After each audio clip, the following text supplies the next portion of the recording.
popcorn where I start the discussion. Want to know some more fun facts?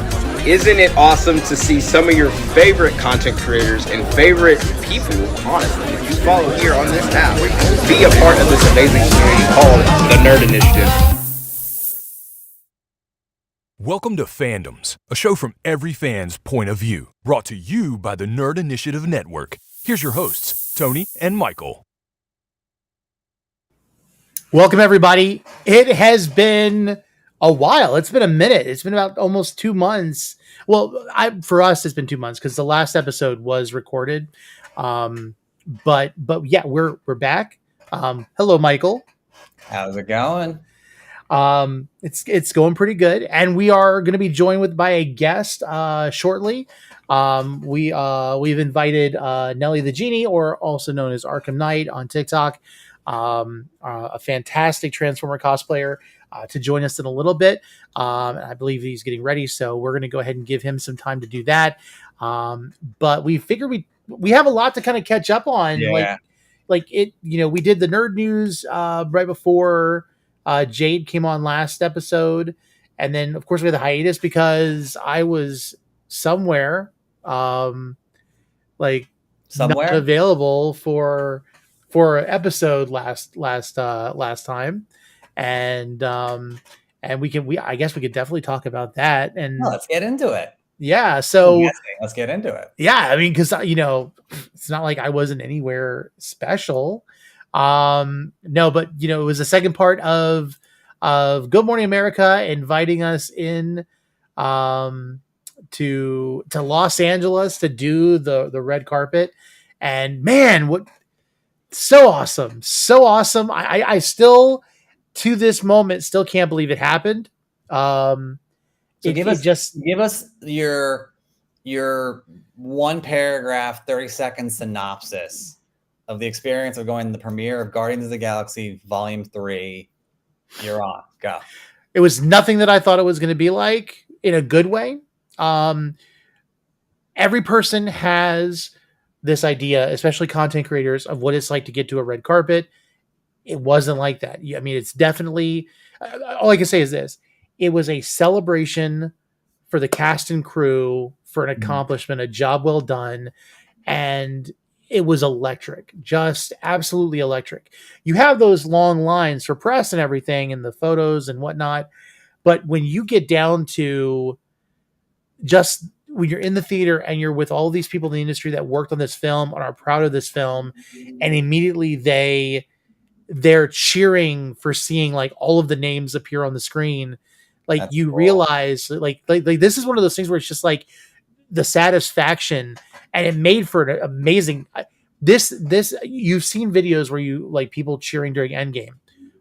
It was better at the premiere for Guardians than any of those footage I saw for Endgame. All right, so let's start from the beginning. What was the carpet like? Because again, my experience is in the press, so it's not fun. Right. It's cool. It's electric, and like I think the biggest one that I can compare to is like Man of Steel was literally like a football field long of press. Like there was hundreds of people in line, and it's it's work. It's not as fun.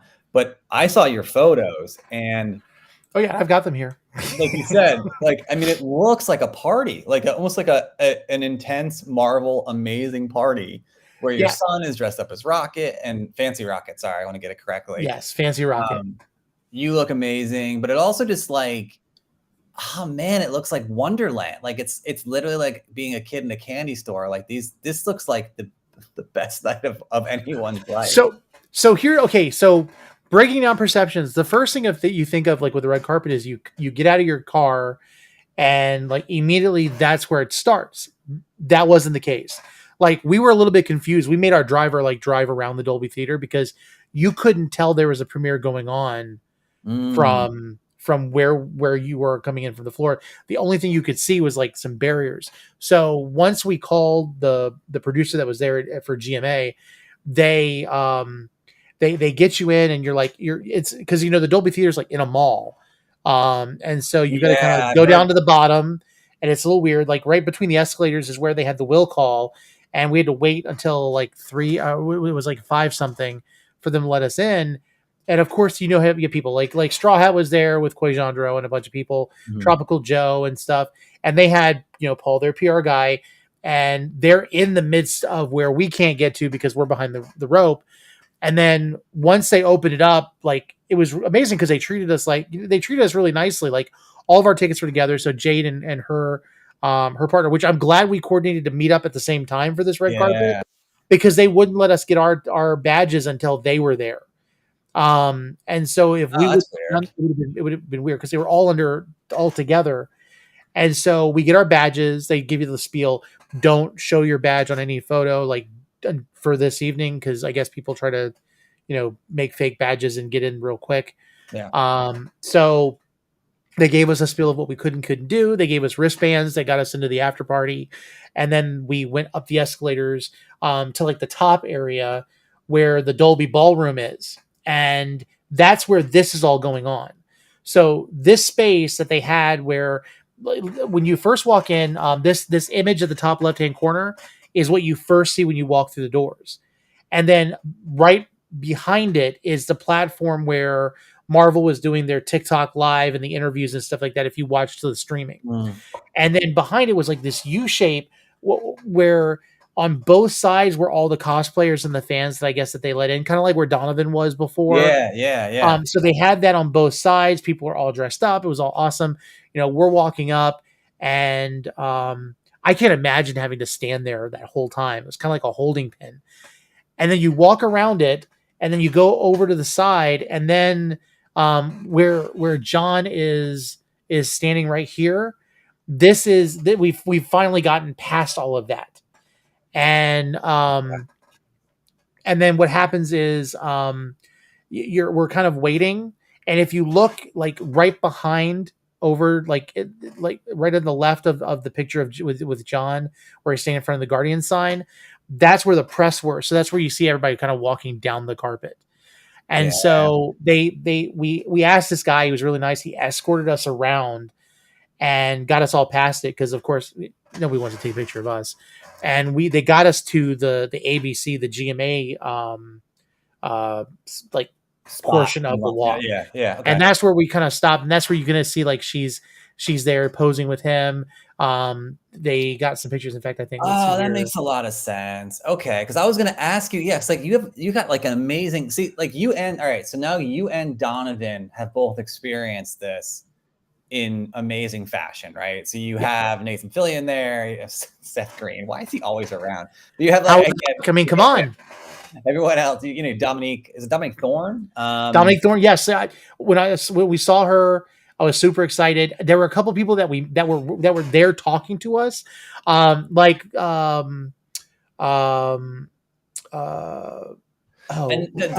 Lavelle, the little girl in the movie. She was standing around us the whole time, like talking to John, having a good old time. And it wasn't until we were in the movie, I'm like, we were sitting there talking to her. I could have had her sign the helmet and stuff too. But like, but my question, I guess this is my question, because again, I this is more of a personal question. Like, how do these people get wrangled for you? You have a bunch. There's a couple different options here, and then I want to hear the truth, like how it happened. Because I say the same thing with Donovan. Like, he had so many photos and autographs, and it just seems so cool. I'm kind of a naturally, believe it or not, an introvert. So like for me, the excuse is always media. I have to talk to people. Did GMA help bring people over and like, oh, hey, these are our contest winners? Was it just John being adorable and people coming over and like, oh, look at you? Or was it like, did you grab them, or did they just stop and say, hey, were they stopping? Like, I'm just trying to picture this in my mind because it's so cool, like seeing this, and I'm just trying to figure out how this all came together.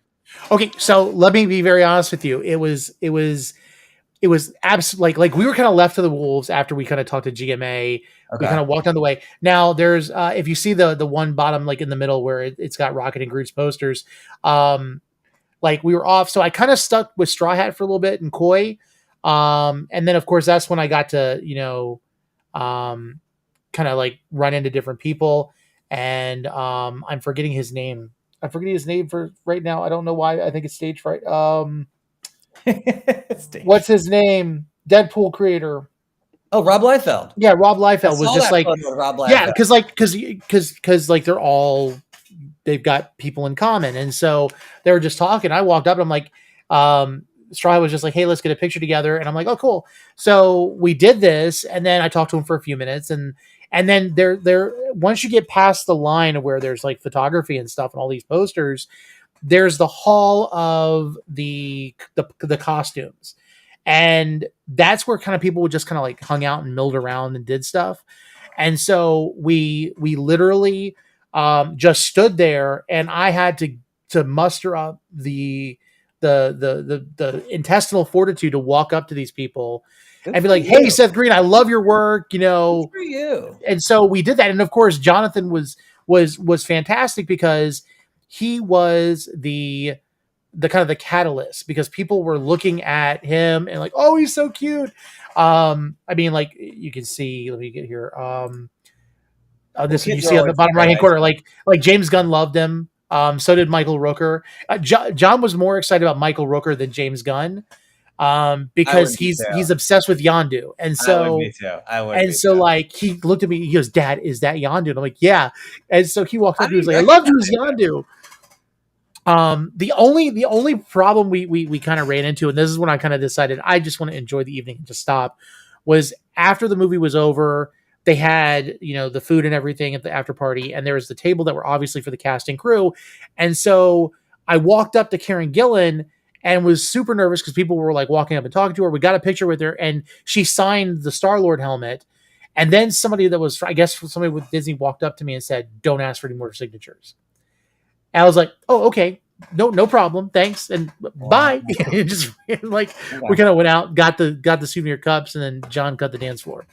So I will say this, and then we can bring our guest on. But I want to say, who's waiting in the green right now, but I want to say this, like, for everyone out there that's watching, right? And I say this from experience, getting personal. I think a lot of us have experienced it where we want to say something, whether we're a fan or we see someone, and not in a gushy, annoying way, right? Like, and you don't do it because you kind of like, you know, you chicken out or you don't do it, and you're like, oh, I wish later on. Like, how do you feel now looking back at these memories and this experience, knowing that you did muster up the courage to go up to, you know, like someone like James Gunn, like people, like, again, it's not a celebrity thing. It's more about, you're a fan of their work. You have these experiences, you experienced it with your son, which is even more amazing. How do you feel now? Because I feel like that's a lesson for people to be like, hey, if it's a genuine, take that chance. It's going to be worth it later on. I'll be honest with you. I think one of the things was, like, first of all, they're normal people. Like, we give celebrities sometimes this higher and mighty. Yes, there are some people that act like jerks. But I will be honest with you, the Marvel, like, celebrities are very kind people. And I had fantastic, like, like interactions with them. And I appreciated them. And, you know, if you I would just say respect them. Mm-hmm. And understand that some people may not want to have that engagement, and so let them not have it. You know, I regretted, like, I didn't know that Iman Vellani was there. I didn't get that opportunity. You know, there's a couple of people. I'm so glad I got Dominique. You know, I was able to meet Dominique Thorne. Like, just some people that I was just super excited to meet. But you go there, just there are two different styles of it, and I would say it this way. If you ever get a chance to go to a red carpet, whether you're a content creator or you get to go invited like I was, be respectful, because this is not about you. Oh yeah. It's about the hard work that this team has done. Yeah. And when I realized that it was very much, these people are celebrating the accomplishment of a job well done, and they don't need to be bombarded. They don't need to be, you know, annoyed, but at the same time, like, they were very kind. And of course, nobody had a problem talking to John. So, I'm sure they also appreciate the fact that you're a fan, right? And they know. Here's the thing, though, because of how we were invited, we weren't in the fan pin, so they didn't really necessarily know immediately that we were fans. They were there. There was a point where they were wondering if we were part of the industry. Like, I think the one that I was proudest of the most was, thought John was in the movie. It was funny though, because, like, okay, so Peter Safran was there. He was right off the cusp of CinemaCon. The high of he did the Flash preview. He's there supporting his partner, James Gunn, and like he was just gushing about him. And I went to him as a fan, but also I went to him trying to represent Nerd Initiative and be like, listen, my name is Tony. I'm the founder. I'm one of the founders of Nerd Initiative. We are super excited about what you guys have the potential to do at DC Studios. I gave him my card and I just, we were talking and he goes, he's like, you look familiar. Were you at CinemaCon? I'm like, I was going to go, no, but so I gave him my card and we were talking and just knowing how excited he was. And he's very much a fan of James Gunn, and you can kind of tell where the I hate to say it this way, the hierarchy of power is, but it's more of, I think, like James Gunn is going to be the creative head, and Peter's going to do what he does best. And I just got really good vibes from that. So I would just say, walk in there, go there with the confidence that you have the right to be there as a fan, but also be respectful to understand that this is not about you. If that makes sense. Yeah. So, I agree. So we've got a guest, and we've made him wait. And I hate doing that. So we're gonna go ahead and bring our guest in because he's gonna talk about what's interesting to him. And let's go ahead and get him on.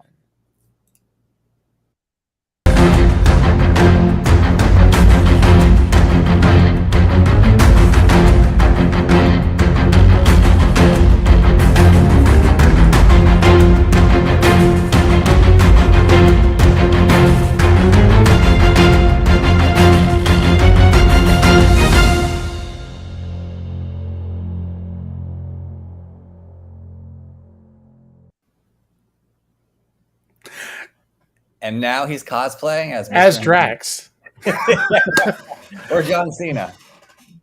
Yeah. So he's not yet. That is honestly, you couldn't have planned that better. I love it actually.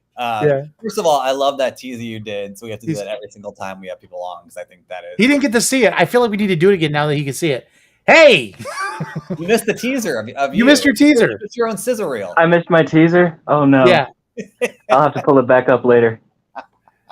Yeah, but so Nelly the Genie, aka Arkham Knight on TikTok, welcome. It's not the first time you've been on the Nerd Initiative channel. We interviewed you at C2E2. I believe JJ did. And dude, let me just say, like, first of all, thank you for doing this. Of course, absolutely. Thank you for having me. It's truly an honor. Yeah, but like amazing cosplay that you could do, and there's always something unique to it. And let me ask you, what kind of got you started wanting to do that? Well, I mean, in terms of cosplay in general, it all started when I went to my first con in 2014. It was a graduation present, and I kind of got the gist of people who actually went to these things and suited up as if they were actually doing this. It was basically like Halloween for grown-ups, but it was more than just a hobby. So when I first went, I was kind of a noob at it, obviously. So when you're first doing this thing, what do? You pull something out of the closet, you know what I mean? And then at the time, I shaved my head a lot. I didn't have any hair, so I played to my strengths. African American, bald. What do I have in my closet? Okay, I got an overcoat. I have an eye patch. I pulled Nick Fury, and there it was. And then from there, I just really wanted to expand and do something, that could work to my strengths, work to, trying to do something a little different. Next thing I know, I'm doing Deadshot from 2016 Suicide Squad. Next thing I know, I'm doing Batman Beyond. And then each year, I always just wanted to expand a little more and, maybe, if possible, put a unique twist on something. Just make sure that, when you obviously doing cosplay, there's a lot of fun and a lot of danger with it, especially if you're, ethnically inclined to do something that people are just automatically going to put you in a bubble. Unless you're wearing the Spider-Man mask, they're automatically thinking you're Miles Morales. You know what I mean? Mm. Or they say, you should have done this instead of doing that, but I like that anyway. Or, just that sort of thing. But I think the thing that could have happened to me in terms of creativity was the pandemic, for sure. Because it gave me time to think, it gave me time to explore my options, and then of course it gave me time to get on TikTok to see what's going on and see where I can, do some different things. Because the first thing that popped up on my screen were a whole bunch of cosplays. I did not think that many people in the world cosplayed, but then I also have to remember it's becoming a little more mainstream. You know what I mean? Yeah. So I'm like, okay, unique is going to be the name of the game. What can I do that nobody else has done, or at least that I haven't seen somebody else do? So the first thing that I wanted to do is sort of expand my palette. Let me see what I can do with, different cosplays that, it would be the same guys, the same motif, but it would be unique to me. So one I've always wanted to do was Thor. So when I did Thor, I'm like, okay, what do I want to do? I see everybody's doing Infinity War or Endgame. That's really popular right now. So let's break away from that. But how do we go further beyond that? Well, not a lot of people liked the Dark World, but that was a really, really good outfit that he had with the gold as Yeah. opposed to like the silver. And then I was like, okay, how do I go further than that? I can't just slap on a blonde wig and then just go to Party City and grab a hammer and then just work it. I'm gonna get eaten alive on this app. And I'm thinking, okay, if I were to do Thor and have that sort of thing, it would have to be dreads. It would have to be like a strawberry blonde, and instead of like the twists like the little twist Asgardian thing that he has in his hair, I'm like, let me do gold because it matches the gold that he has in the outfit. Mhm. So I went for it. I got on, and if actually I can backtrack to before that, when I was beginning to climb, I had to restart my page when I got to 17.4K because I got hacked. So I'm literally starting from scratch to try to figure out how I'm going to make this work. And Thor was a stepping stone. The more people started to, find me again, they're like, oh, okay, good, he's back. And they really liked the creativity. They really liked how I was going for like the cosplay. It was a little different. And the best part was, if somebody had something to say about the cosplay, racially inclined, I didn't have to say anything. Somebody did it for me. So that was really gratifying. That was a lot of fun to have. Somebody else just, jumped on this, said, cosplay is for everybody. He can do whatever he wants. Plus, he looks way better in it. I didn't expect to see that kind of comment. And I think to myself, okay, where do I move on from here? I just kept it going. Next thing I know, I'm getting a Spidey cosplay that I haven't seen a print for that anybody else wore. I was originally just going to get, like the Superior outfit, but then I saw a design that was like really cool that was reminiscent of Superior, but it's not quite what it is. Like to this day, I still don't know what that design is, by the way. But that's the beauty of having a Spidey suit. Whatever suit you get, it's got to be unique to you, because that's the whole point of being, Spider-Man in this day and age, that anybody can wear the mask. So I went with that. I got that going, and then I decided, okay, I've done pretty much all of my essentials with the exception of Batman, which was a recent one this year. And I was having all kinds of burnout with my ideas. I'm like, where am I going to go? What's a good closet cosplay? What's something that I could do that would be fun? What's something that I could do that would be different? And I was just dragging, and it just was not working. And then one day at my job, because I work at Amazon, so obviously we have a lot of boxes, and it feels like after a certain amount of time after you're working, you feel like the walls are closing in, let's just say. Or the boxes, rather. And then we had a pile up at the end of the assembly line, and out of the one of the boxes that broke was a Optimus Prime helmet from Hasbro. It came from the last night.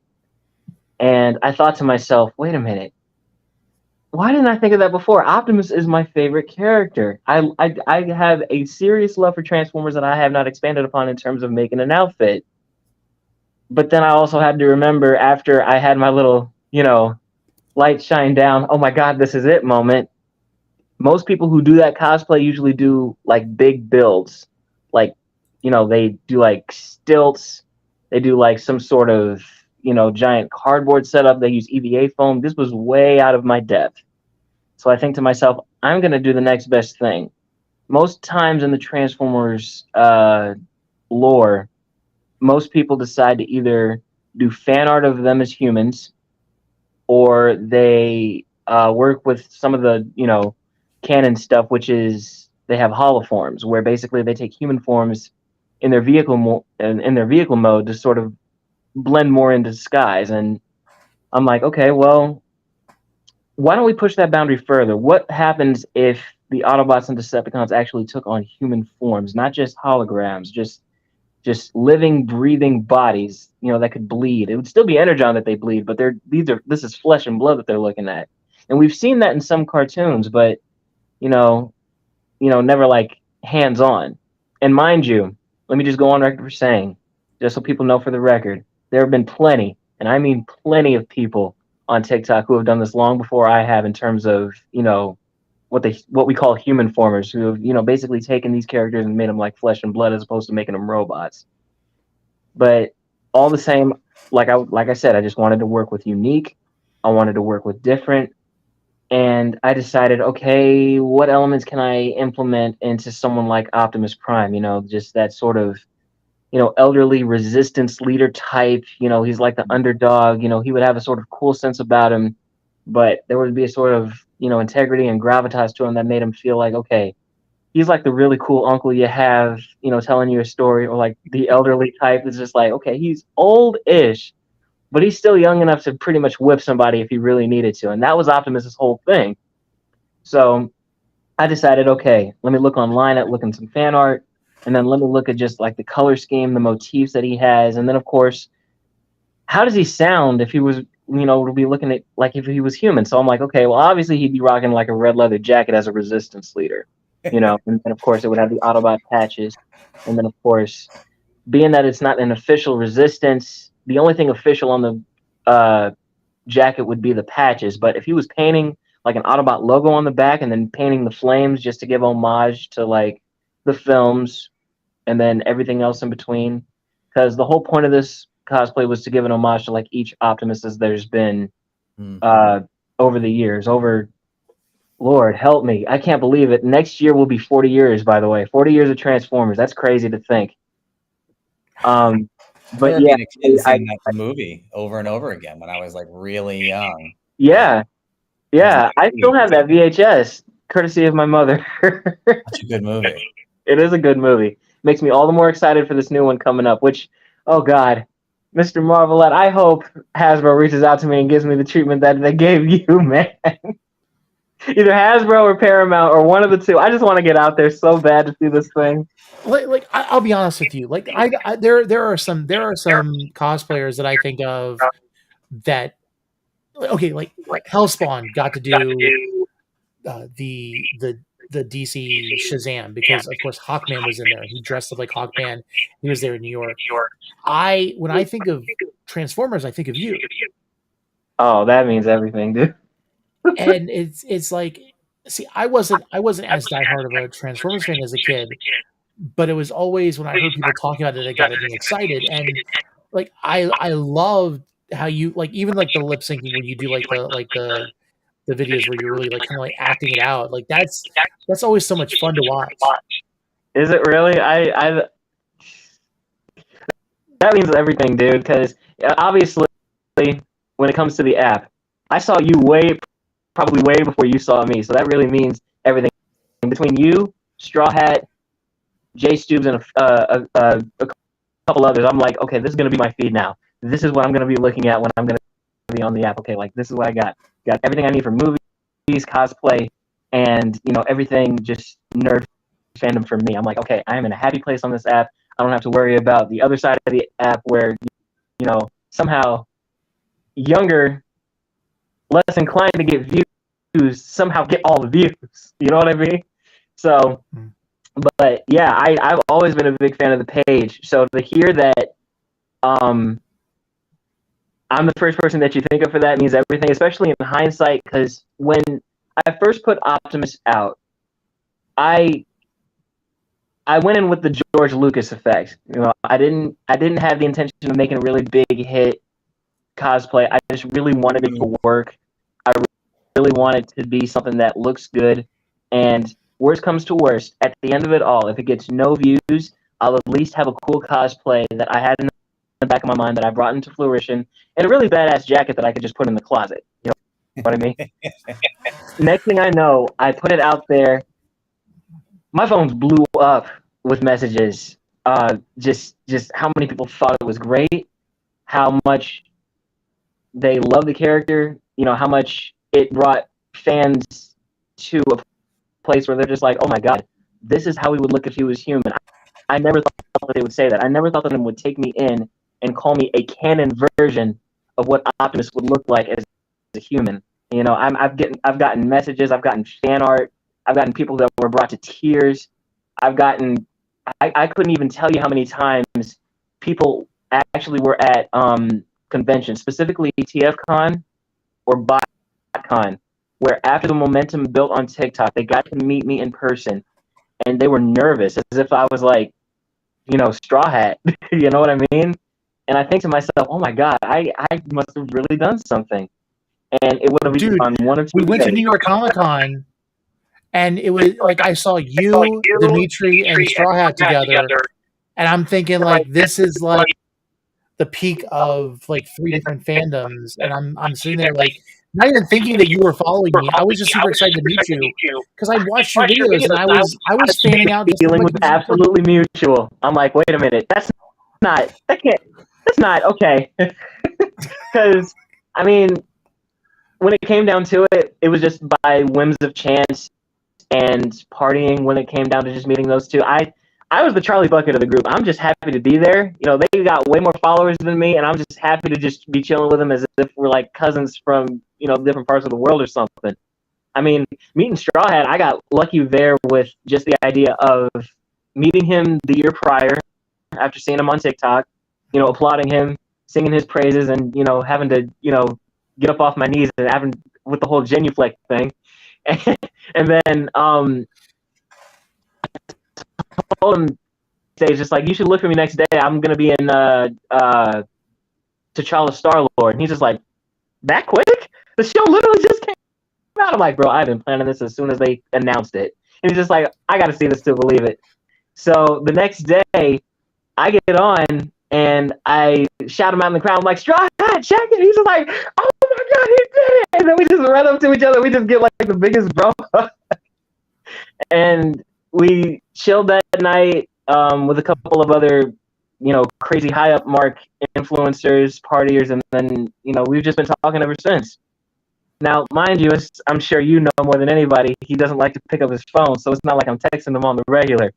But it's still cool every so often to just get like the occasional message like, you gonna be here, or you gonna be here, or when we chilling in Chicago, that sort of thing. So, having him on the back burner as, one of those good friends that you have, just to, between him and Dimitri, it's cloud nine. Every time I go to New York, it's going to be amazing. It's going to be fun. And now that I know you guys are going to be there, it's definitely going to be loads of fun. So it makes it all the more exciting, especially with new cosplays that I hopefully get to bring to the table. So yeah, absolutely. It's so much fun. And you mentioned earlier, and you're so humble about it, but it's an art form that you do, and you do it, incredibly well and at the top of your game. You mentioned fans obviously being brought to tears. I appreciate that. But at the present moment, it's what I do to keep my sanity. I'll just put it that way. That's fair. That's very fair. I mean, we all need a creative outlet, right? So yes, we do.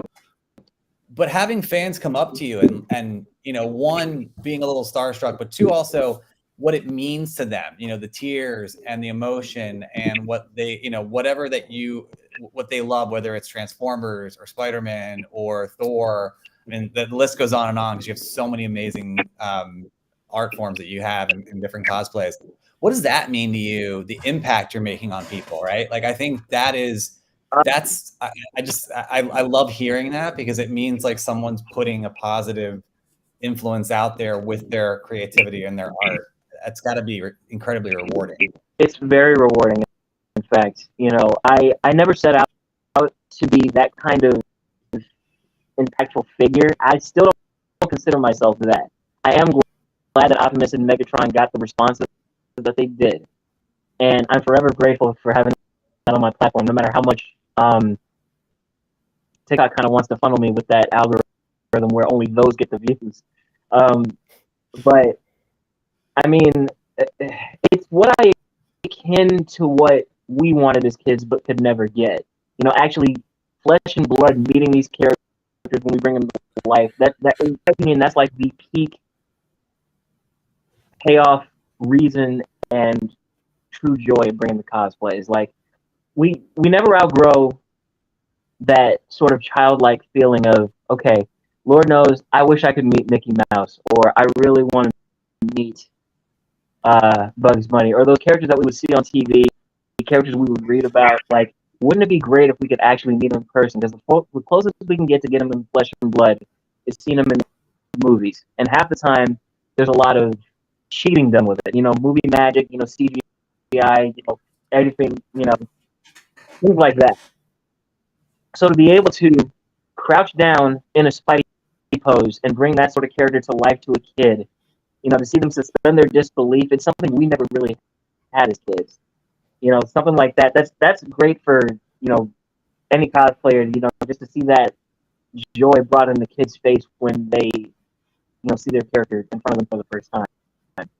Specifically with Optimus, though, especially for a lot of '80s kids, Optimus was pretty much everything. He was a mentor. He was a father figure. He was a best friend.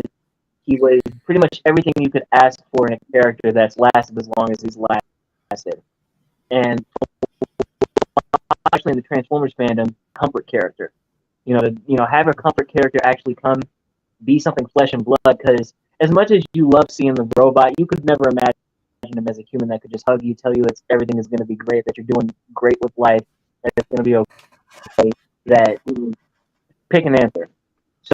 So it means everything to me that not only did the fans accept it, but that it's a positive thing that I'm having, to just go to these cons, have the kids touch the helmet if they look scared, but, the sort of illusion that brings just from like the subtle details, like the LEDs in the suit, they make it look otherworldly. The anime contacts that give like the white eye effect, that make him look like, he's from another planet. There's certain little subtle things that you add to it that make a really big difference. And those things end up traveling really far.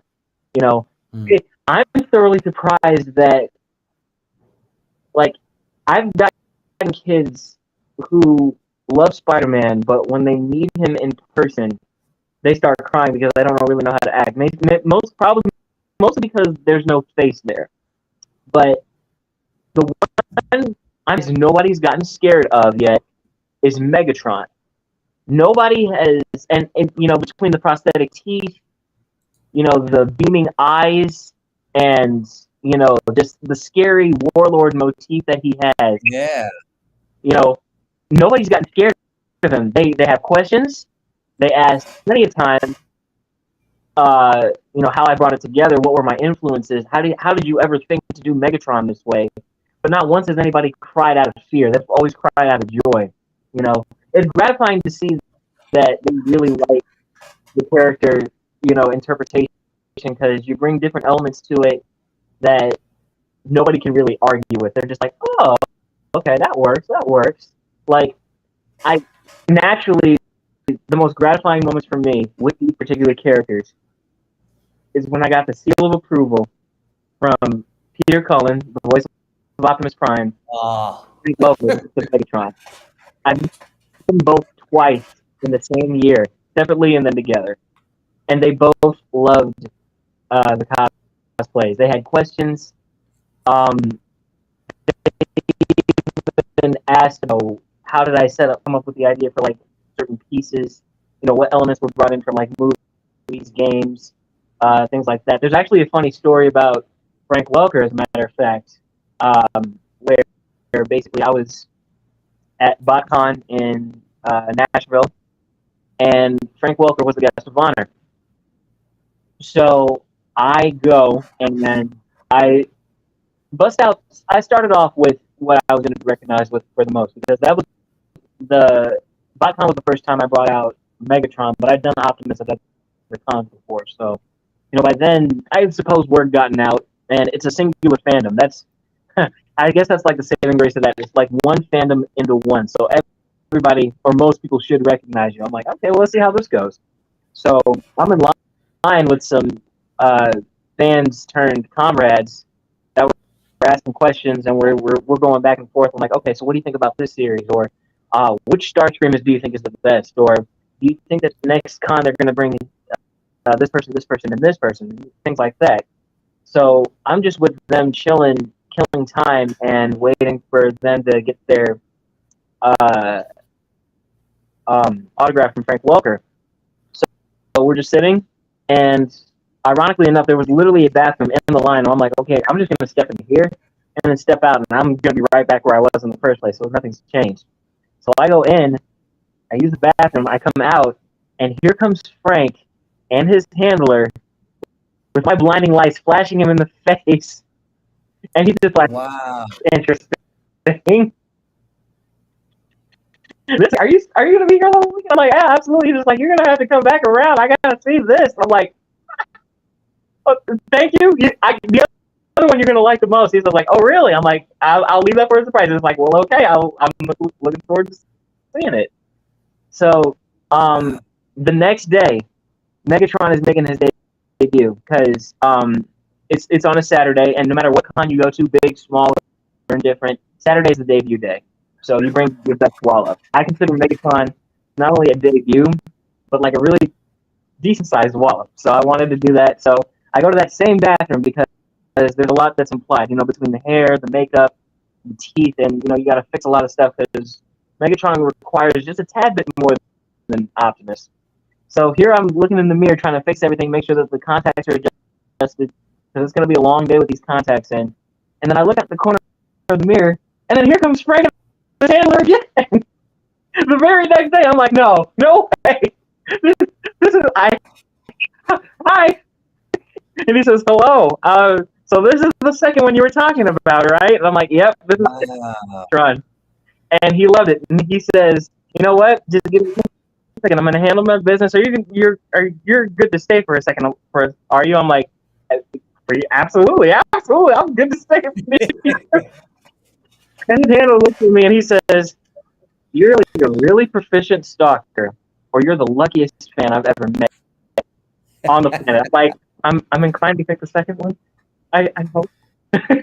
And so after he comes out, he asks questions about the hair, the teeth, the prosthetics, like how I really wanted to make sure that we could incorporate the whole bucket head look, but without putting on a bucket for Megatron, because I felt that was like, okay, if I'm gonna do this, how am I gonna do this and make him look human without taking apart a Darth Vader helmet? You know what I mean? So I gave him like all of the instructions on how I basically put it together. I told him all the influences between the movies, G1, the video games, and then of course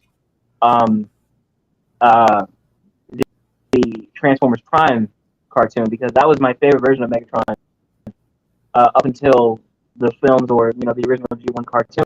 And I'm thinking to myself, you know what? That should be the blueprint. That's the most intimidating I've ever seen Megatron look. Without making him look like he's a twisted up Pepsi can. So I went with that. And he thought it was like the best thing, right down to the fusion cannon. And I had no choice but to show him some of my TikToks that I did as Megatron. And he thought it was phenomenal. He loved it. And then, of course, I purchased a picture that day, so I had to meet him for the picture. And then he had a Q&A that day when he was talking about everything that was going on. And I went up, and I was the last question for the Q&A. And he says, oh, look who it is. It's good to see you again. I'm like, yeah, it's good to see me again. It's good to see you, too. And he says, there's actually a funny story about this guy. Do you want to tell him or should I? I'm like, you know what? You tell it. He says, okay. So every time I went to the bathroom, Yeah, that sounds awkward. Oh, it was great. And funny enough, at the convention that I met him at the second time that year, I'm surprised to find out that he actually remembered me. Apparently, I'm that one fan he's not forgetting at all. So I felt very validated by that. And It's so unique. It's so different, and like it never happened again, in 20 years. yeah. And but you gotta remember, like they'll remember you, like obviously, but also like the way you like interact and the way you hold yourself. It is different. And I think that's one of the cool things I always loved about cosplayers because you guys were I tried it once and I don't know if I'll ever do it again. Don't say that But because I said the same thing that you said when I. let me tell you something. We were talking 2010 was the last time I tried to do cosplay. Okay. My first I did Where I did is that Dooms- photo? You said was it Drax that you did? No, Doomsday. Doomsday, Hold okay. on a second. Actually, I can probably yeah, so and unfortunately it's on the internet forever. So Well, no, I have to see this now. When I find it, I'm like, I know. I'm dying to see it too. because no, I just downloaded it. So give me a second here. I'm trying to do Dark Side. Yeah, keep talking. I'll find it. It'll just take me a second. Yeah, no, No, absolutely. I mean, I was gonna say. I mean, I'm not surprised that he remembered you or that you stood out to him because, again, I think it's one thing to emulate what all creatives and artists are putting out there, right? Emulate it. It's another thing to move it forward, right? Move it one step forward and add your own spin. And I think from their perspective, it's kind of amazing to see their craft be tweaked in that way and advanced in that way. And I can only imagine that when these, whether it's voice actors or actors or even the creatives behind the outfits or the animation or whatever, I'm sure they're tickled to kind of see this kind of thing. It's got to be like a high in their lives to see people take. Cynically, you're going with a grain of salt, knowing that a lot of these guys, are very high up in the mark when it comes to Hollywood, especially the voice actors who've had like a long line compared to like the big Hollywood actors, because they've been doing it long for some like the really big ones have been up there. So you think to yourself, okay, I'm probably not the first or last impressive cosplay that they've seen, so it'll just be another like nice little mark that they keep. But then next thing you know, you get a situation like what happened with Frank, and then of course meeting Peter Cullen, and then he brings you to the brink of tears, saying that this should be like a profession for you. If only for that simple. But for him to say it, it meant everything. To having people like Susan Blue, who voiced RC in the original cartoon, she had questions about it. She loved it. She wanted her own personal picture. David Kay, who did Megatron in Beast Wars, as well as Optimus Prime in the animated series, he has questions about it. He wants to sit there. Next thing you know, he's asking you, are you doing any others? And he wants to put in his 2 cents about what to do. And I'm like, really? You got some ideas? And he was like, absolutely. And you know what? I asked him too, because outside of like the regular, Transformers set, I was thinking about doing Beast Wars, and I figured the first one I would ever do would be Megatron from Beast Wars. And I was thinking, okay, so how do I do this? If I were to do this, do you have any suggestions, or like, do you have any 2 cents to put in? He said, well, actually, this motif that you have is perfect. I would just probably incorporate a lot of like lizard skin, like croc skin, because he's a dinosaur in the series. Think maybe get that purple, and then see where you go from there. But I think that's the only 2 cents that I could put in. And I said yes, and he said yes. I said yes, and he says yes. We have a yes off, like Megatron and Megatron. We have a yes off, and it's great. It was so fun. It's simple things like that that just make you realize, hey, if I could do this and get paid for it, I wouldn't be working a day in my life. Yeah. Okay. I have the picture. Okay, I gotta see this. I need this. Oh man. No, First time, for two. and never again. That's pretty good. No, let's pull that back up. Hold on. Because Pretty good. That's not bad. the profession back then is nowhere near what it is today. So if you had started then with Doomsday, I can guarantee you by now you would have made something immaculate, like better than what we got on Smallville, and sure as hell better than what we got on Batman v Superman. Oh man.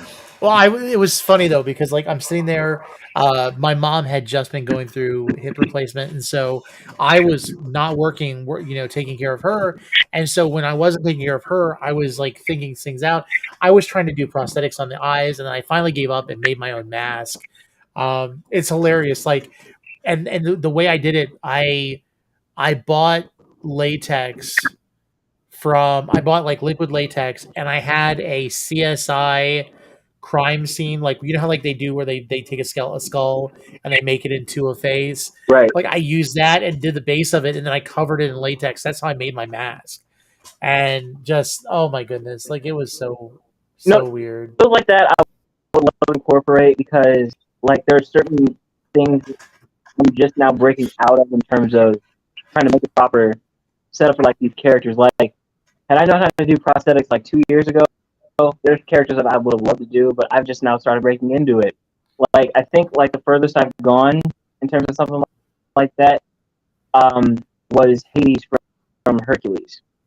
And okay, what I did there was, okay, how do I make this look good, real enough, but not way too cartoony to the point where it's not me under there.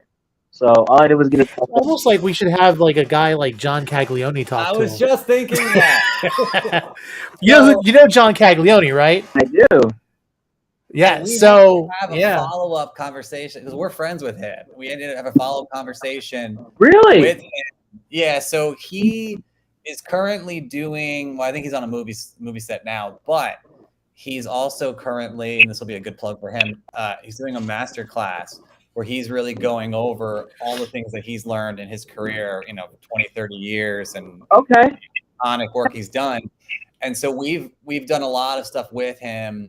We took him to New York Comic-Con last year. It was his first con ever. And he interviewed Straw Hat. Like he had a full-fledged like movie conversation with him. It was amazing. Okay. I wish I would have gotten the chance. Yeah, no, I've seen his stuff. Interesting. Oh yeah, I mean, like the Heath Ledger Joker is iconic. Like he won his Oscar for Dick Tracy. I mean, like you talk about like making something look realistic without being too cartoony. Like that's the guy. No, absolutely. So, like I'd say I put him right up there with guys like. I guess my favorite two, aside from him, would probably be like guys like Stan Winston or Rick Baker. Like. That's like a pantheon of guys who are perfect with prosthetics and like Imagineering in terms of like doing that, like making it look realistic. I'm nowhere near that level, but for something as simple as like a Disney drawing, it worked for what I had going on. So, I was really happy with how that did. But if I could get like a proper tutorial from somebody how to do it by Halloween this year and do my version of the Joker, like elongated chin, pointed nose, I really want to try to evoke like a Mark Hamill Joker from Batman the Animated or the new Batman Adventures.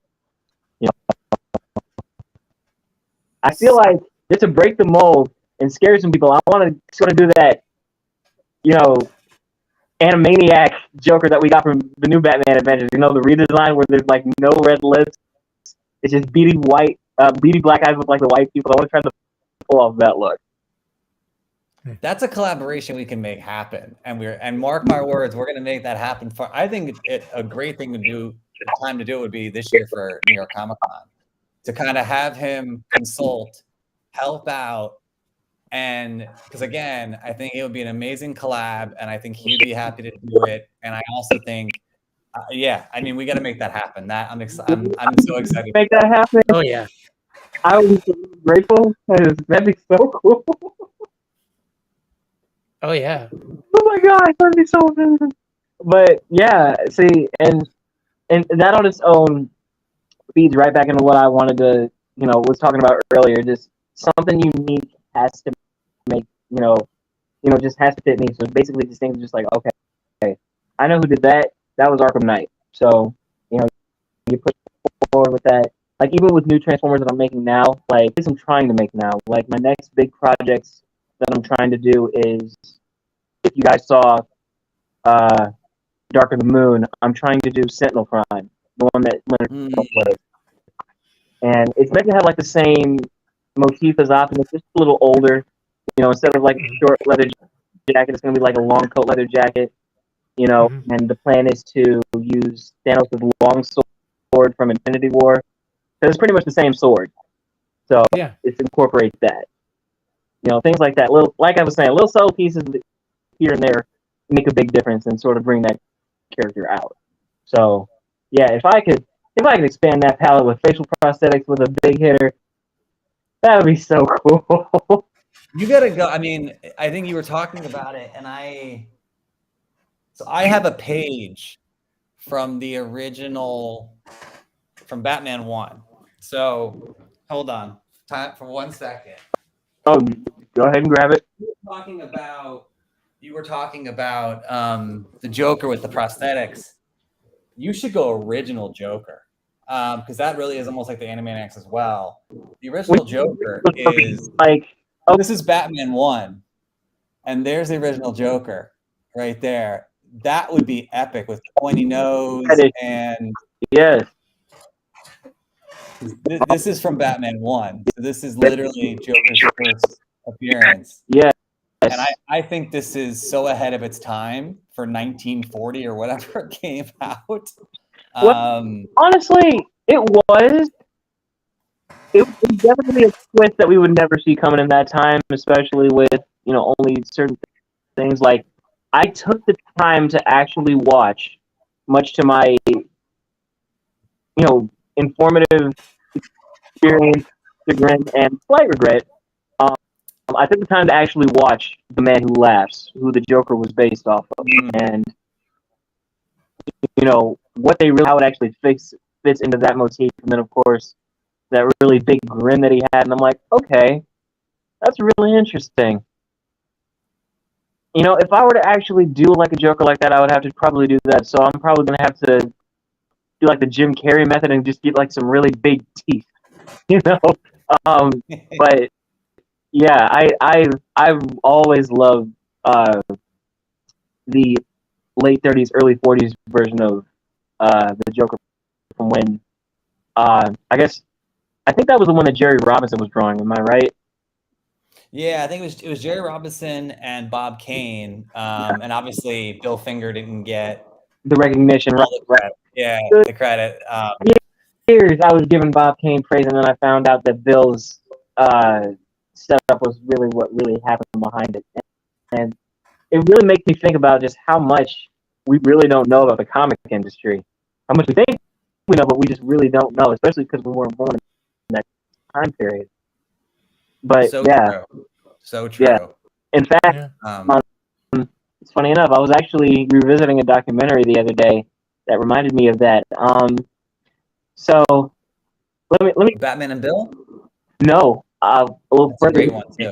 Way further than that. We're talking like 2003 on the History Channel. It's comic book superheroes unmasked, if you remember. It was narrated by Keith David, and it was also made as a plug to promote the nostalgic but god awful League of Extraordinary Gentlemen movie. But yes. The movie that got Sean Connery to retire. The movie that ended Sean Connery's career. Yeah, continue. And basically, from I think that was the first and only time I tuned into some. Okay, that's a lie. First and only time, but I'm actually tuned into something all the way on the History Channel, because up until that point, whenever I clicked on the History Channel, it was something really scary at that age for me to watch because it was way too real, or it was just really, really boring. So to see something on comic book superheroes at the time, it was just like, okay, I'm tuning into this. I was watching it all the way. And I was really intrigued to find out, the timing, the switch up, what War did, what the comic code did, what the 80s definitely did, and what simple things like 9/11 did to, just what happened to superheroes, what kind of changes that they made, and all of that. And even there, I found out that most of the shine was going over to over to Bob Kane, more than Bill Finger. I was really surprised to find that out. Obviously, most of the spotlight went to Stan Lee, but that was for different reasons, So, but yeah, I revisited that the other day and realized, wow, that the bookend of that special was 2003, talking about how much things had changed, revolutionized, and how much they were moving into like the mainstream, just getting started with like becoming movies. And then I think about now and how much of and how much more mainstream Marvel became, DC became. Screw ups or not, it's still pretty heavy hitting. And I can guarantee you, they would have never thought that they would be seeing these kind of movies today. It's really weird to think about. Well, the studios never took the comic book industry seriously, Right. and anytime they did it, it was like, I mean, that's why Howard the Duck, George Lucas wanted Howard the Duck to be an animated movie, and they go, no, make it live action, and that movie is the reason why we have Pixar with Disney now, because he put so much collateral on the line. He couldn't pay for Skywalker Ranch. He ended up having to sell Pixar to Steve Jobs, and then of course it then went to Disney. So it's like you realize like comic books haven't done well until they were taken seriously. And of course, even like until recently with Ike Perlmutter, being gone, Marvel, the whole purpose for Ike Perlmutter with Marvel was make sure it can make a toy. Like, that's all he cared about, because Toy Biz was what saved Marvel. Right. And it's crazy.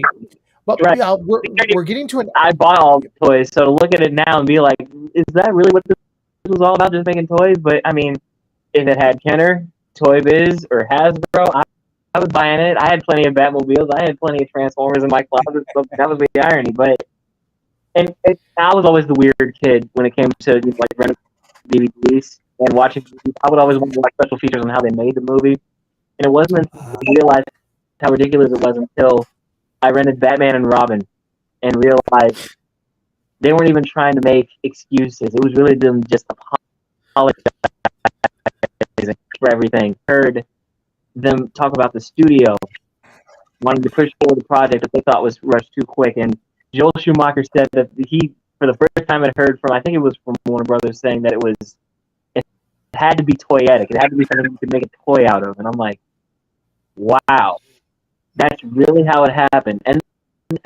And moving forward in hindsight, now that I've took a little more in depth look at film, especially like big stake movies like like a franchise like Transformers or Batman or anything like that. Well, although Transformers is an exception to the rule because it started out as a toy first, but the characters like Spider-Man, Batman, or anything, the film was a byproduct of the toys as opposed to the toys being a byproduct of the film. And it's never supposed to work that way, because at that point, then you're always going to have the stain of these actors being typecast to a role. Like, I can't imagine how bad it was for George Clooney or Schwarzenegger or even Chris O'Donnell after that movie. Like, it was just bad. I remember taking a picture with Stephen Amell. I was really excited because I loved watching Arrow. And then I had that picture brought home. I had it laminated.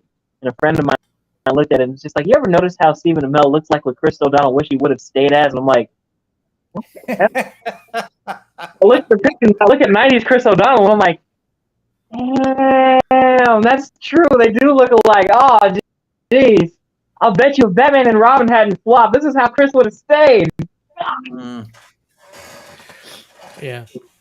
Well, I mean, like, I want to get on to one last thing before we wrap up here, but like, just think about the toy thing. I mean, if you consider it, like, even He-Man and the Masters of the Universe, like, the cartoon and the comic books were made to sell the toys, because they're like, they made these toys and like, how are we going to sell these? Like, oh, let's add comic books to them, and then they made the TV show, right? And then that's yeah. But we're getting toward the we're a little bit past the hour, but can't have you on without asking you your Okay. opinion about Rise of the Beast and what your hopes are. Now, before this, I watched the trailer a couple times, and I'll be honest with you, like I'm a little like there's like this thing like I'm not trying to sit here and like what is Michael Bay trying to do? And you've got them going back to 1994. Like, what do you think? Like, what are your hopes for this movie? Well, a couple things actually. First and foremost, if Unicron is here, I want Megatron to be somewhere sprinkled in, whether it's Beast Wars Megatron or our Megatron, because you really can't have a story including Unicron without having him there. Because I mentioned in one of my videos that he was like he was like the Galactus of the Transformers universe. Meanwhile, whoever he had a holdover, whether it be Megatron or his redo, which was Galvatron, he was his Silver Surfer. So it looks like they have Scourge in the movie doing that role, but I feel like he might be just a cover, or if they're really using him just to keep it simply. I don't know. But all in all, going back to what you said, I know for certain Michael Bay doesn't have a hand in this one. He hasn't had a hand in it since the last night. He's done, and then Okay. This new guy, I think it was John Staple Jr. or something like that. I don't know. All I know is that Travis Knight, who did the last one, which was Bumblebee, wonderful job. I wish we had gotten a movie like what we had in the opening scene of the movie. That should have been like the whole movie.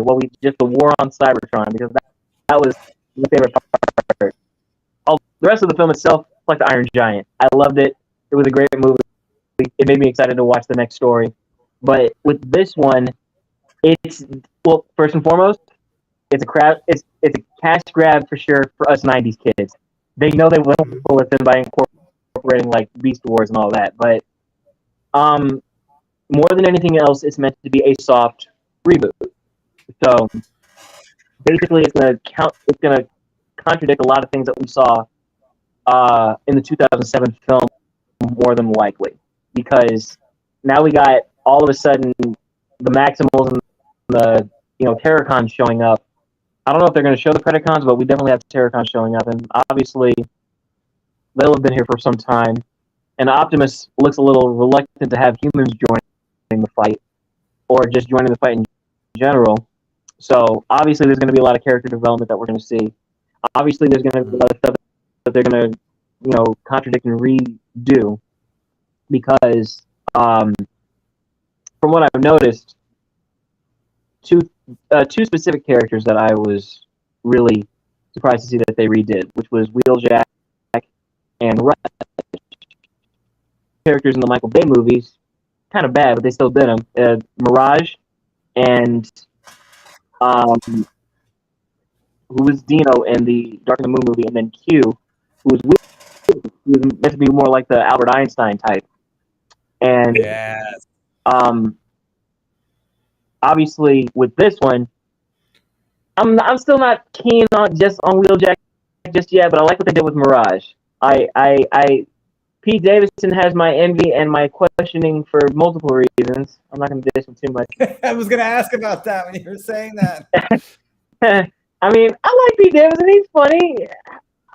I'm still trying to understand his riz, though. I mean, he's got to be like extremely funny to these women, or something or other that I'm missing. Because I knew guys like that in high school, and they either got all the girls or none of the girls. There was no in between. He obviously falls into that other racket. But either way, it's all confidence. It's all confidence. It's all confidence. I guess you're right. But no, he fits. I feel like he could fit the role of Mirage really well. I'm really excited to see Michelle Yeoh in the movie. I was gonna say that too. Yeah, Peter Dinklage, of course, and then of course Liza as RC. Well, that's interesting. Normally she would be on the red carpet for these sort of things. Now she's voicing an Autobot. Let's go. So I'm curious to see. I'm curiously cautious, but I'm excited nonetheless. It looks like a really fun ride, and the fact that they're going back to the 80s with Megatron being a separate entity, that's going to devour the planet instead of destroy the planet from the inside out. I think that's what we can go back to.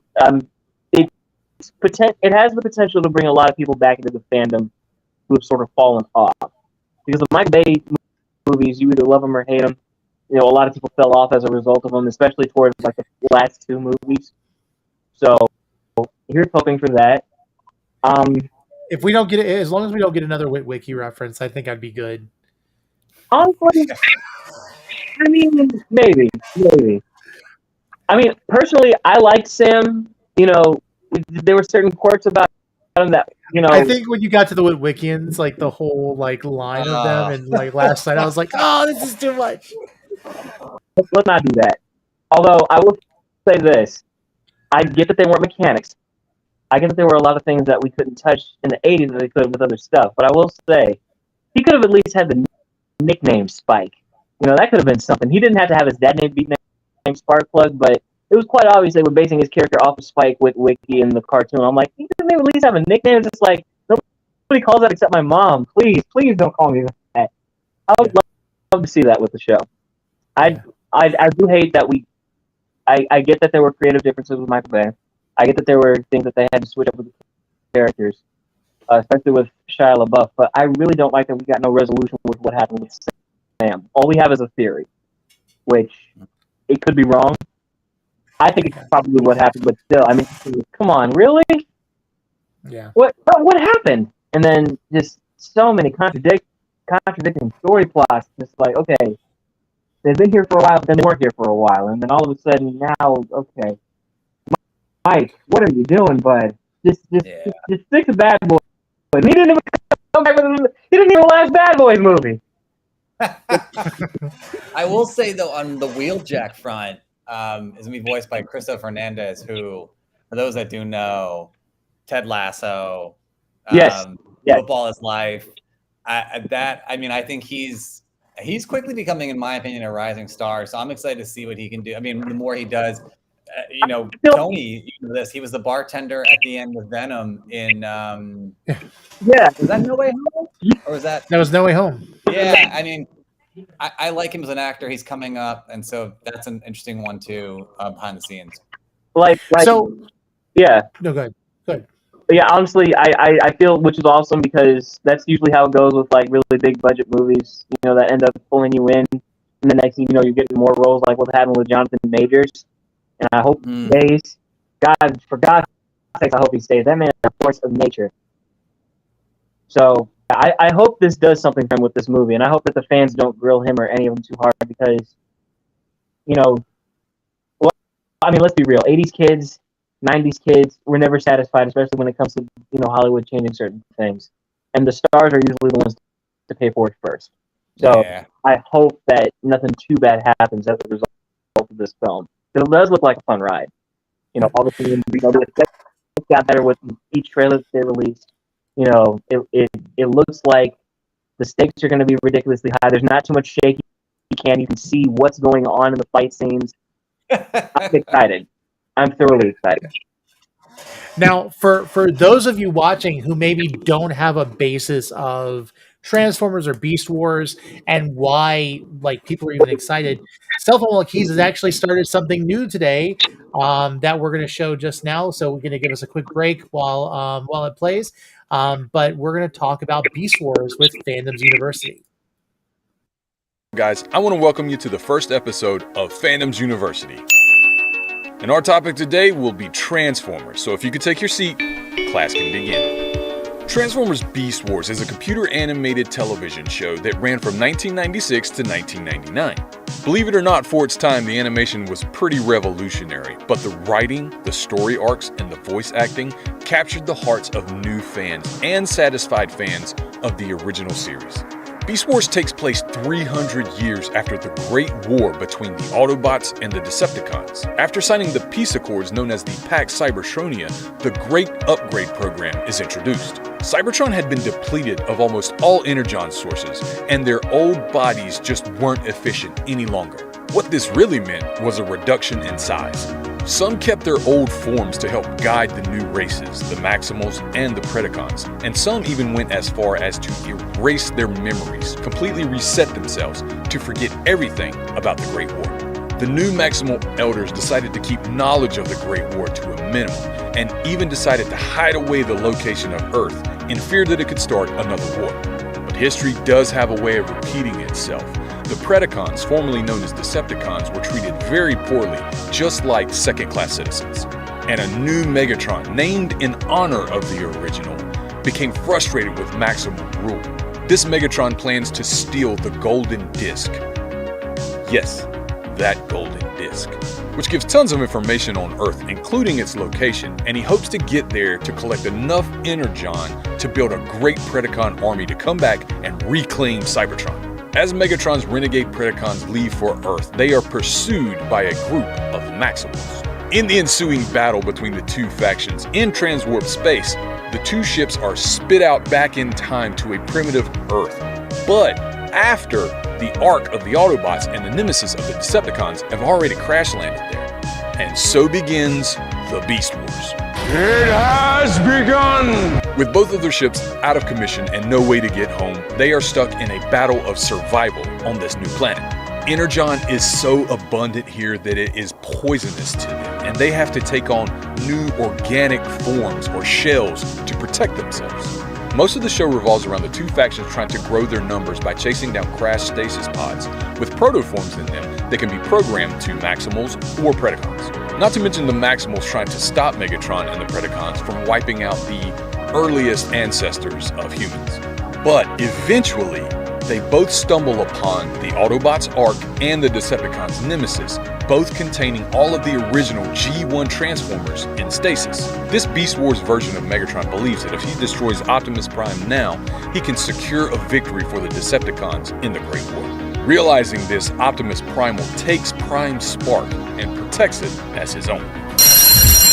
And that's about all the time we have for class today. For homework, I want you to check out Transformers Rise of the Beasts, June 9th in theaters. Remember, I'm Professor Cell Phone Wallet Keys, and I hope this class was informational and fun. Fandoms, I love you. You're beautiful as always. Have a great night. That was great. His animations kill me. And that's super.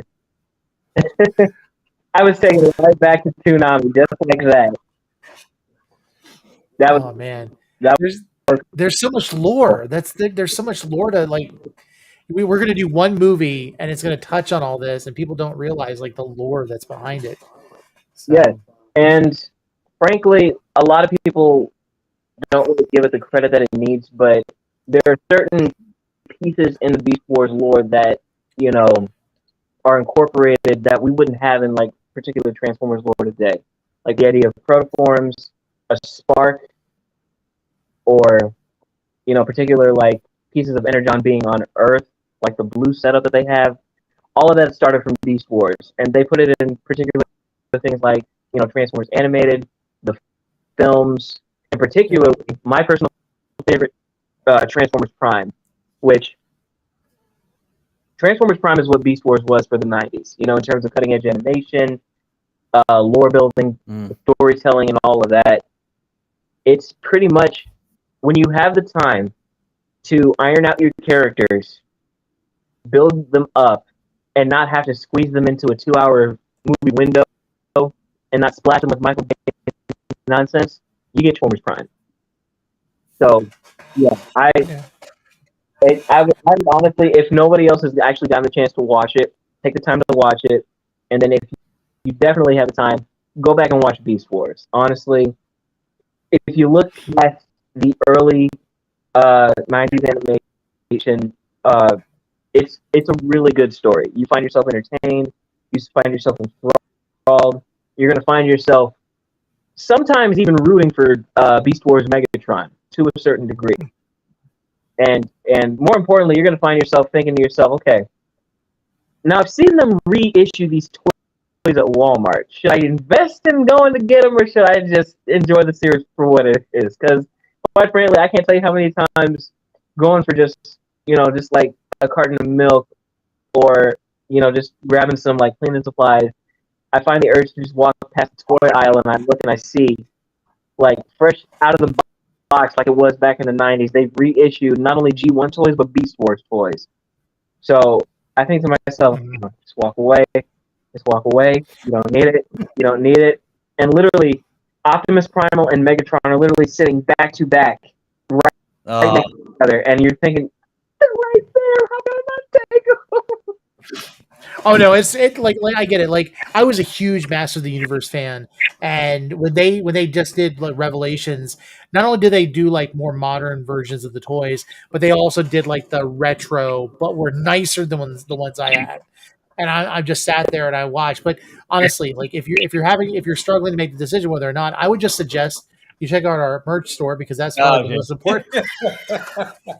Well, we gotta make sure it's there for people. Running joke. It's a running joke, yeah. So I don't mean to cover your face, but No, you're fine. I have to throw it in there some way. That's how you do it. That's how you do it. Which, by the way, I need to get some more merch from this store. I actually have a Nerd Initiative hat that I wear to work literally every day so that I can hide my headphones. So we got to send you some stuff. Yeah. Oh, do. Absolutely. So if the time We'll talk when we get off. We'll talk about that, and then we'll talk about the Joker collaboration for NYCC. Oh, that's all coming. That's going to be awesome. I really hope so because now that I've gotten my definitive Batsuit out of the way, I want to do a definitive version of Joker.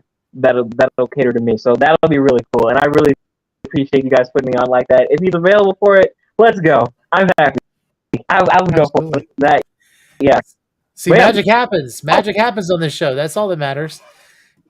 Yeah. You know what? If you guys are able to get some pull at maybe Paramount or Hasbro, let's see if we can get them on. Because I've been tagging them in all the videos. I've gotten nothing.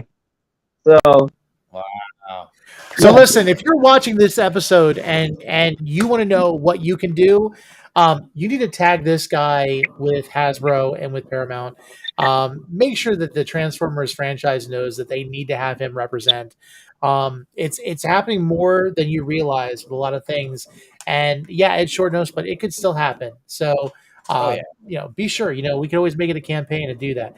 I've been trying to figure out like the best way to campaign it. All I've really been doing is putting most of my videos out on TikTok and then just tagging them. I've been tagging Transformers, I've been tagging Hasbro, and I've been tagging Paramount. Those are the main three. And one last thing I want to say. We have one more segment, but we can get close to the end for that one. There's been a thing going around TikTok where there is like supposedly leaked footage of Beast Wars. Rise of the Beast. But I believe if you look at it, it might be fan made. Okay. Specifically, you have Optimus Prime saying very inappropriate things to like the gorilla. It's fake.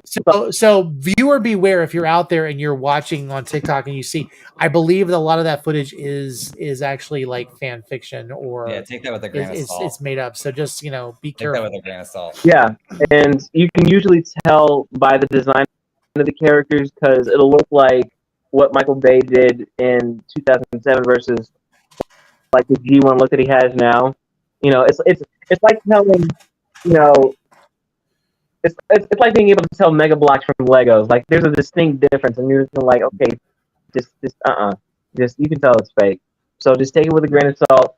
Still going with an open mind, and quite honestly, don't like with most movies, just for God's sakes, don't go in so judgmental. Have a good time with it, because I can tell you how many movies as of recently, even if it wasn't like the best done, it was ruined because people didn't go in with an open mind. Like, thank God people didn't tear Guardians up, because I was really excited for that when it first, stepped out. And I'm like, wait a minute. With everything Marvel's been doing recently, people might actually tear this movie apart.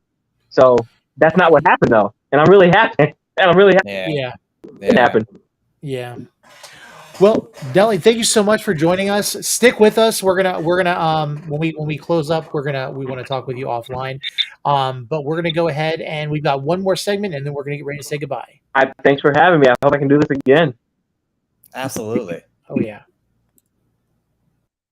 Welcome back to Puja's Picks. My name is Puja, and I'm here to bring you the latest in movie news.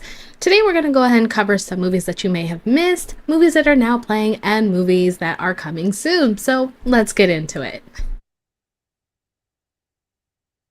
From director Nina Manzoor, Polite Society is a fun, action-packed story about two British Pakistani sisters, Ria and Lena, whose lives are not quite on the path that they expected.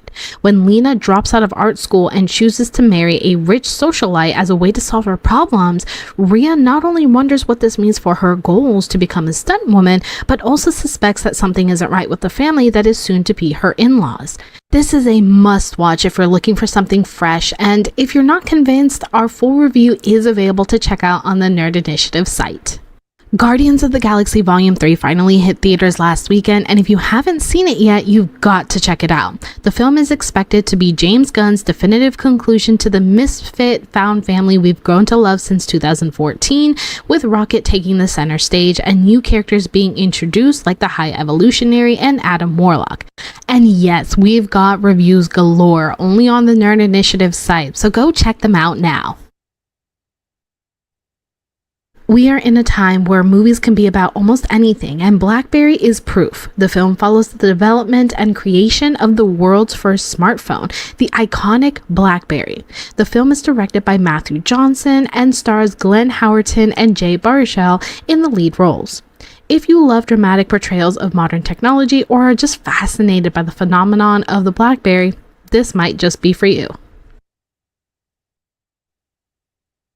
Fast X, the 10th installment of the Fast and Furious series, is coming to theaters on May 19th and introduces Jason Momoa as the latest antagonist to the family. Momoa plays Dante Reyes, a man who is hell-bent on getting revenge against Dominic Toretto after Reyes lost his family's fortune back in Brazil. With the franchise having gone on for over 10 years and is now slowly approaching its end, the question is whether this film is setting up for a big finale in the future. Will this officially be the beginning of the definitive one last ride? Time will tell, but there's no denying that fans will be showing up for this one. Well, that's all that I have for today, but be sure to tune in for the next episode for more of Puja's Picks. Thanks for tuning in. Let's get back to Tony and Michael. Now, you want to hear something really crazy? So good. Just recent news, the 2-part finale is now a 3-part finale for Fast X. They've extended it to a third movie. That was scooped. I watched it from Official Megs. So yeah, crazy time we're living in. I want to see. I mean, look, Puja always comes up with the most amazing movies that I've never even heard of. I want to see BlackBerry. I think that looks really fascinating. And that's the one that stuck out to me. That looks really cool. So thank you. Yeah, Polite Society was absolutely one of those things that I wasn't even on the radar for it. I'm definitely going to want to watch now. So yeah.